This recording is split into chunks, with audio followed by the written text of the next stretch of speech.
It's not even that I can't answer them. I can. I can answer them as I have so many times. It's that I'm tired. I'm not tired of making the videos. I like making these videos because I like taking the opportunity to make people think and deconstruct our commonly held beliefs on certain topics. But I never set out to make videos about commonly debunked arguments and things that we have been telling people over and over and over for years. And I have been on Facebook, on Twitter, on Discord, on YouTube comments, nonstop, around my coworkers even. It's tiring and exhausting to have to keep answering the same arguments over and over. Okay. Once more for posterity.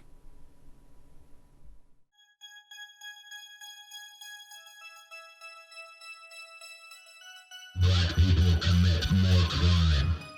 Crime follows desperation and a lack of material conditions being met. Blacks in America were subjected to 400 years of slavery, 70 years of Jim Crow, and 40 years of redlining and restrictive covenants. Not to mention that black neighborhoods have a much higher police presence and are policed more heavily. More police present, more arrests will be made. This was pushed into overdrive in the 80s and 90s as broken windows policing and stop and frisk policies basically gave the police carte blanche to patrol the most impoverished neighborhoods in America, seeking out crimes to prosecute. Crimes in black neighborhoods also tend to be better documented in the media and the news. More white people are killed by cops than black people. Perhaps less people in general should be killed by cops. Wouldn't that be nice? That said, this is the epitome of a bad faith argument, as it shows that someone would be willing to forego even the most basic critical analysis to silence black protest. To answer the comment though, more whites are killed by cops overall than blacks in America because, surprise, surprise, blacks are a minority. There are more white people overall in the US population. There are 200 million non-Hispanic whites in America and 40 million blacks. But there is also this neat little thing that we learned how to do in middle school economics class called scaling up to per capita, allowing us to see that for every white killed by the police, 4 blacks are killed by the police, despite there being 5 times the number of whites in the population. White privilege isn't real. So this one seems really difficult for white people across the political spectrum to grasp. White moderates get particularly triggered by this phrase because they see themselves as race neutral or colorblind, and more on that later. They get very uncomfortable at the thought of being privileged if they've worked hard for their accomplishments and don't display overt racism, you know, the kind with robes and rebel flags. The problem is, that's not what white privilege means. The best way for me to explain white privilege is a series of examples of varying severity and impact. On the more lukewarm end, blacks have a harder time finding skin and hair care products readily available at most retail stores. And on the hair front, in my city, it was just made illegal in 2019 to have discriminatory hairstyle policies in the workplace. And yeah, my first job in California in 2014 explicitly banned dreadlocks, cornrows, or other twisty styles of hair. From a cultural and community standpoint, most whites are able to share an inspiring story of how their ancestors came to be in America. You'll hear stories about Ellis Island, see pictures of immigrants from across Europe, desperate people with big dreams, and tales of their homelands. You may have had a grandparent growing up who spoke the native tongue or knew old world cooking recipes. Well, I don't know when my ancestors came to America. I don't know how they got here, although I can take a guess. I don't know what part of the African continent they came from, what their names were, what language they spoke, what gods they worshipped, what tribe they were a part of. Their cultural history was beaten out of them.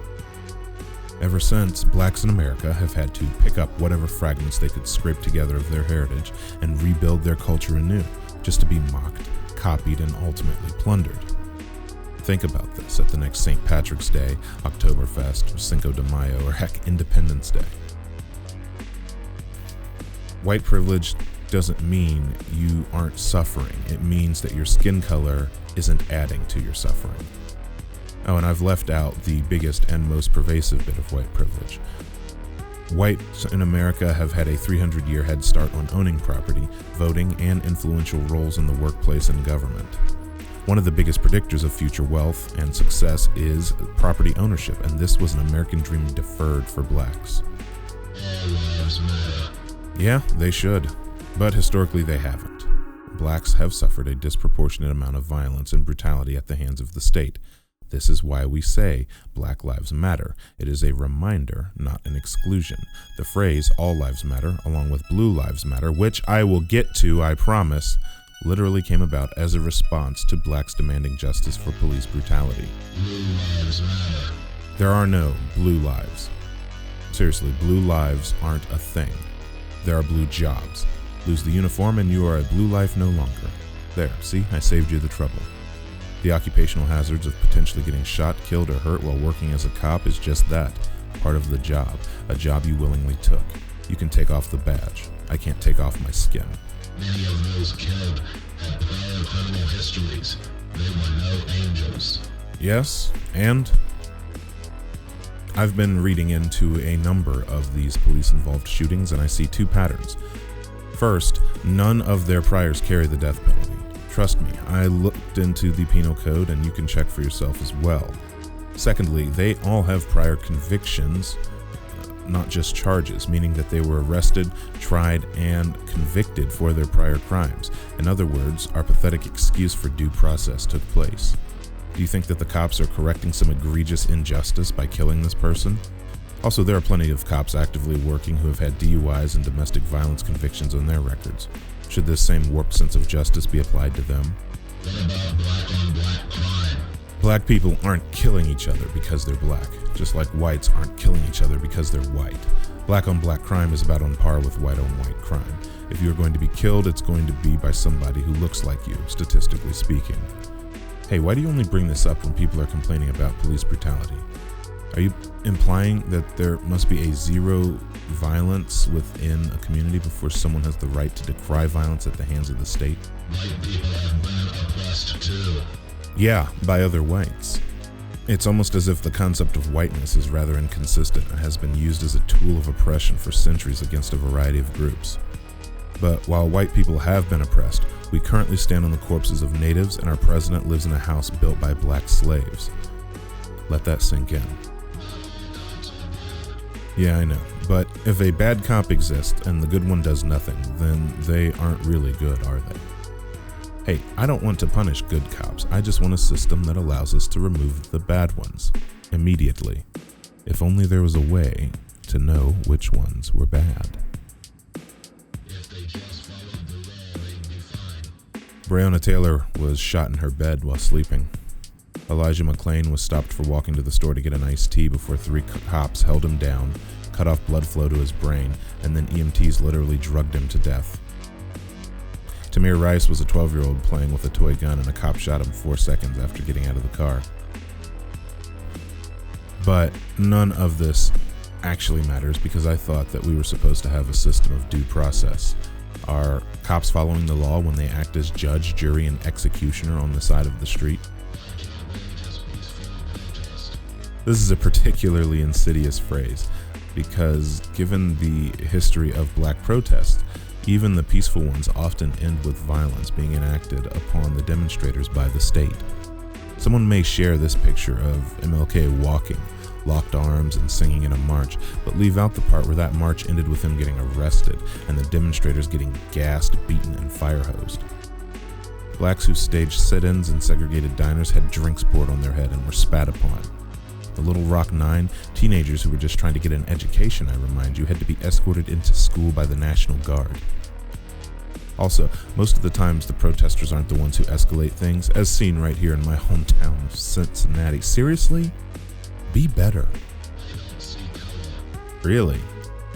That's terrifying, because you are incapable of recognizing the experience of every black person in this country then. You've created this mental utopia where everyone has equal experiences and nobody is treated differently because of the color of their skin. And leftists, pay attention as well. Race may be a social construct, but it is one that has been forced on people of color and wielded against them like a bludgeon to kick them down the social ladder. We can talk about a post-racial world after the wrongs of racism have been righted. Until then, it is nothing more than a fantasy. This is getting old. I'm tired, but not as tired as these arguments. Thank you for watching. Follow me on Twitter, where I expose the dangers of the white moderate.